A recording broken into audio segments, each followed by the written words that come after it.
Hey guys, it's Parzival and I am back with another speed paint video, and I am going to be doing a little chat on my OC War Machine, and I just figured that I would talk a little bit about him since it's a character babble, and talk about the fact that I have no idea what to do with him and how that's okay sometimes.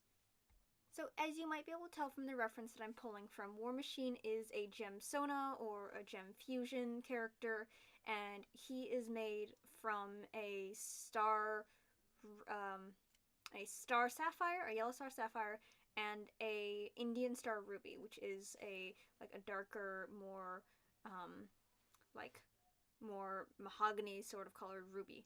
And War Machine was originally made in an RP group that I was in, where I was using my characters Luke and Lamb as gem Sona variations of themselves, and they're a thing, so obviously I had to make sure that they had a relationship and a fusion, even if they didn't fuse in the actual group.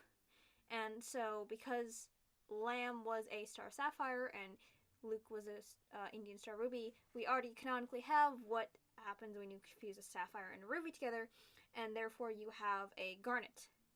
And so I was just going off the sort of basis that we already have in Steven Universe canon, and I really, really like War Machine. I really like his design. I really like the concept I have for him. He is almost 12 feet tall because the parts that make him up are taller than your average ruby and garnet, or ruby and sapphire rather, because they were just made kind of strangely. And so he is super tall, and he was built to be a weapon just like any sort of other fusion of his quartz, since he is a homeworld gem. And the idea behind it was that he hadn't been seen in a long time because there was no need for him, because there was no war going on anymore. And he, as a character, was a symbolic, obviously symbolic presentation of Luke and Lamb's relationship. So he has a deep love for himself. He has a lot of confidence.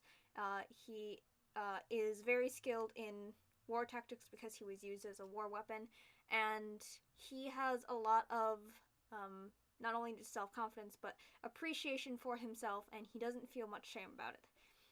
And I really like him as a character because I think he's just fun to work with, but he doesn't really fit anywhere else is the problem, because he is literally just the relationship between Luke and Lamb, and so there's no real reason for him to exist otherwise. And, I've tried to put him into alternate universes. I've tried making him related to my character Wayfarer, who is the person who technically is Lamriel and is dating Luke, but none of it is quite correct, and I haven't successfully transferred him over to a universe where he successfully exists yet, unless it's like an alternate universe sort of thing where he exists because there's a lot of magic and Luke and Lamb combine into one, kind of like Wayfarer is both Rosalie and Lamb at the same time because of how the possession works. And honestly, I don't particularly like how that feels, even though I do have a name for him if he were an actual person and not a giant gem fusion. His name would be Warren Smith. I don't really know what I would do with him otherwise, and I don't really have anything that would fit him. And I thought about it for a while, and I realized that it's okay if I don't really know what I'm doing with him, because his existence makes me happy, even if he doesn't fit anywhere else. I really enjoy his design, and I really enjoy what he stands for, and I really enjoy that he is just sort of a physical, he's a fusion, so he's a physical representation of a relationship between two of my characters. And I think that's really fun, and maybe I'll find a place for him somewhere at some point, but I highly doubt that will be anytime soon. I thought about perhaps making him Luke and Lamb's kid, but they already have, like, way too many issues with kids in the first place. I don't know how well they would deal with Warren being a thing that they have to, like, a person that they have to raise.